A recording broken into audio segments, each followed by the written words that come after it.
We're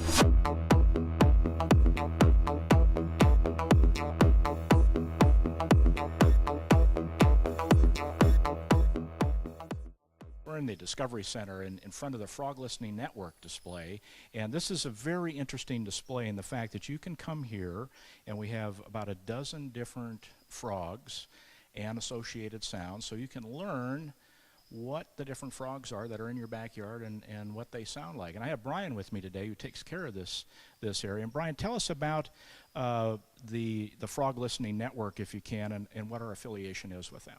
Okay. Well, the Frog Listening Network is a partnership between the Hillsborough River Watershed Alliance and Frog Watch USA. The mission is to collect data on all the frog species throughout the United States, but specifically here in Florida on the West Coast. Frogs are kind of a canary in the coal mine, if you will. They're good bioindicators of the rest of the environment. And they allow us to see how the environment is doing and potentially how other organisms are doing in the environment. So it's very important that we collect this data. It's a volunteer-based initiative, so anybody can join and help scientists collect data for the project, and we can see how many frogs are in our native environment. We were one of the first, if not the first, frog listening networks in the United States, and what we do now in conjunction with the Frog Listening Network folks and the Hillsborough River Watershed Alliance is we also conduct lectures both at the zoo and in the public, educating the people about the importance of managing their environment, even around their homes. Because again, as Brian says, they are the canaries in the coal mine, and when frogs are having trouble, that means our environment is having trouble. So we need to pay attention to it. Now, we do have a lot of introduced frogs in Florida because our environment is so good and so conducive. But Brian, let's talk about one of these frogs right here. The Cuban tree frog is probably one of those introduced, I would assume, and probably the one that we see the most often. Is there any interesting characteristics about this? Well, they're a lot larger than most of our native tree frogs, so they're big enough that they can eat our native tree frogs, which makes them a big pest. And they'll eat pretty much any insect. So they're very hardy. They survive very well, especially with our climate. So they're causing a lot of damage ecologically. Well, I'm going to go ahead, and we have a button right here, as you can see, and I'm going to go ahead and press that button so we can hear the sound.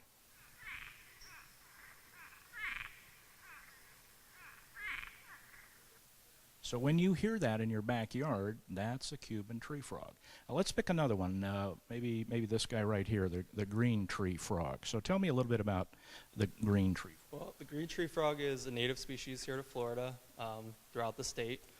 It's probably one of our most common tree frogs, and it is susceptible to the Cuban tree frog and marine toads as well.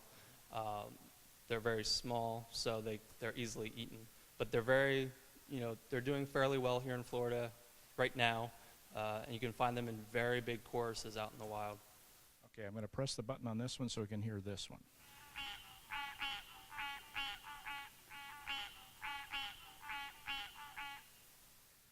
So that's just two examples of what we have here. I would encourage you to come and listen to this. Bring your children so they can begin to learn and understand what frogs we have living in our environment. Now, there's some very important things we have to keep in mind when you are managing these frogs, right, as far as how we handle them and touch them. Yep.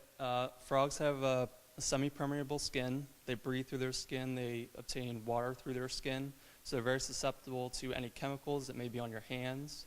So if you're going to touch them, they can be harmed. Also, you want to wash your hands thoroughly after you do touch them. All frogs are toxic to some extent. Most are not life-threatening or, they're going to affect your health very much. But, yeah, you should, wash your hands if you do touch any frogs. But it's best to leave them alone, let them do their thing. Don't disturb them too much.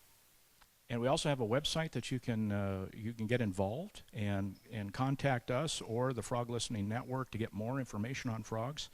If you have any, Brian, thank you very much. And folks, next time you're at the zoo, come to the Discovery Center on the Florida Boardwalk and see our Frog Listening Network